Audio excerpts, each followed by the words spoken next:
Manifold voices have contributed to contemporary understandings of learning and teaching. Philosophies and theories have waxed and waned in popularity through history.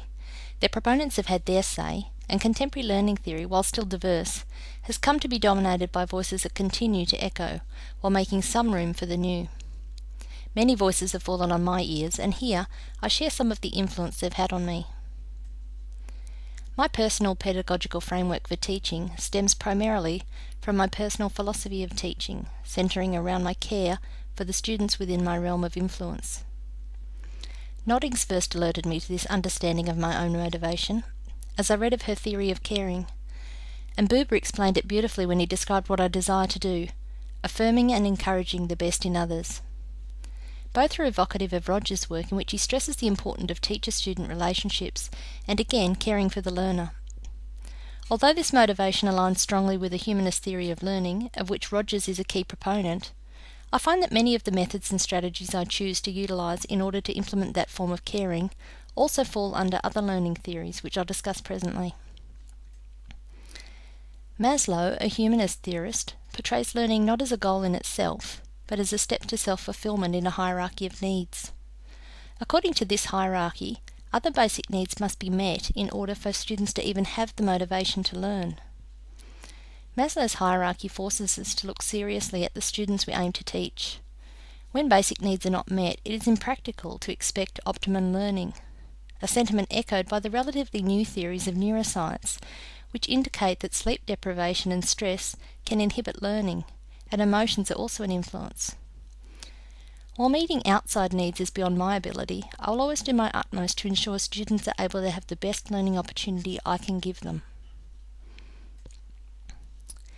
Caring for each student as an individual means getting to know the student personally, their diverse personalities, their interests, motivation and goals, background and experiences, and strengths and needs. No two students are the same. Ethnicity, language, culture, socioeconomic status, physical, cognitive and affective abilities, prior knowledge, learning styles and preferences are all aspects which make students different and affect how they act and learn. Learning about the learning processes and preferences of each student takes time, but it's necessary if I'm to help them to be the best they can be. By observing and interacting with students, it is possible to recognise the ways in which they often learn well. Much research has been carried out on different learning styles, with teachers often attending to Howard Gardner's multiple intelligences model, or the simpler visual, audio, kinesthetic model. While the validity of learning styles theory is widely contested, teachers such as myself prefer to err on the side of caution and present information in multiple modes, just in case. This could include various interactive teaching strategies such as role-playing for kinesthetic learners, cooperative groups for those with high interpersonal intelligence, or problem-solving using hands-on resources to target those with high spatial intelligence. Universal Design for Learning, or UDL, which also advocates presenting in different modes, is my tool of choice when differentiating for diversity, so it makes sense for me to continue in this practice, embedding differentiating into all planning. UDL also proposes that teachers provide students choice in the way they illustrate their learning, allowing them to show that they've taken on new understandings and skills in a form that's appropriate and natural for them. Providing different and active learning experience then is a natural extension of this thinking and works in conjunction with constructivist, humanist and cognitivist views that learning experience should be authentic, relevant, engaging and promote critical thinking. Models which focus on concept attainment prove useful. An ideal strategy would be a guided inquiry, in which students gather conceptual information through a series of collaborative hands-on experiences. I can scaffold learning by initiating appropriate inquiries to allow students to discover complex concepts independently, step by step. Setting open-ended questions also prompts divergent and creative thinking. As a caring teacher, I will strive to provide a safe and supportive environment for my students. Addressing safety can take many forms: teaching safe and responsible use of ICTs, fostering inclusivity in the classroom, and managing class behaviour well. When it comes to behaviour management, I tend most definitely towards a behaviourist view. And this is a result of seeing an evidence-based program called School-Wide Positive Behaviour Support, or SWPBS, in action. This program ensures that all behavioural expectations are explicitly taught and enforced with rewards and consequences, as in Skinner's operant conditioning, both intrinsic and extrinsic, for the well-being and safety of all. The emphasis is on reinforcing positive behaviours while teaching reasons for them. While ideally I believe students should adopt right behaviours for their intrinsic rightness, as they are developing social and behavioural skills, I have seen students respond well to the rewards and consequences embedded in SWPBS. Part of creating a supportive environment is ensuring that it is a student-centred one. Implementing good teaching strategies, such as those mentioned, allow students to become active participants in their own learning. A social constructivist view, such as Vygotsky's, says that learning is a social process, requiring authentic real-world experiences. A constructivist view says that all learning is built on prior experiences, which is why it's so important for me as a teacher to know each student's prior learning and to provide a scaffold to support them as they construct their next idea. This is Vygotsky's term, the zone of proximal development is that space between their current learning and where I can take them.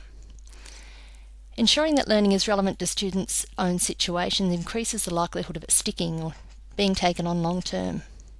It's essential that I really know the student so that I can identify rich, authentic tasks and inquiries to promote learning. To guide students through this process, I'll provide continuous opportunities for formative assessment and feedback. That could include individual conferencing with a student, class question and discussion times, and portfolios of work with checkpoints for feedback. The feedback's useful both to the student, revealing to him what he understands and what he doesn't, but also to the teacher, who's able to instantly reassess the student's learning needs at that point and then adjust teaching accordingly. To care, I must also equip students for success.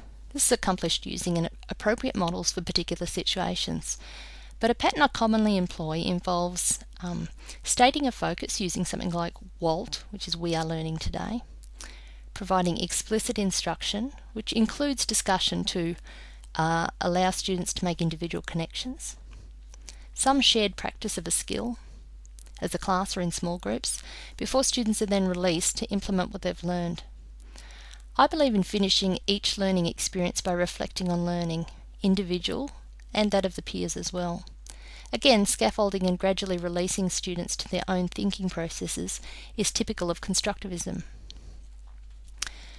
I happily subscribe to many facets of constructivism: active involvement in learning, development of critical thinking skills, authentic experiences to allow students to make connections with prior knowledge.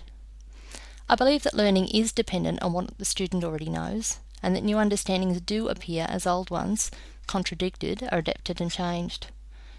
I believe that my role as a teacher is not to transfer knowledge, as behaviourists such as Skinner or Watson would have us think, but to facilitate learning by generating the learning experiences that will lead to the learning of concepts, skills and strategies, allowing those students to continue with their own learning. But deep in my heart, I do not believe one of the fundamental bases of constructivism, that there is no knowledge independent of the meaning attributed to experience constructed by the learner. I believe that as a teacher, my role is not to facilitate the construction of individual worlds or truths by themselves, but to help the student make sense of the world as it is. The other points on which constructivism and I part ways appear in the list by the progressive education movement, which was based on Dewey's doctrines. It included statements to the effect that students would regulate their own learning based on social requirements, and that nothing would be studied apart from student interests.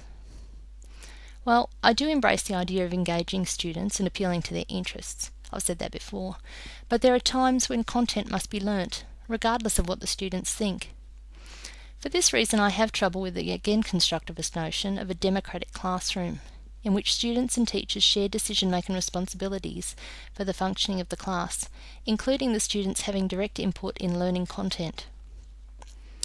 As a parent, I'm always looking for teachable moments and taking every opportunity to explore the world with my children, following their interests and questions. Ideally, this is also how a constructivist classroom is run.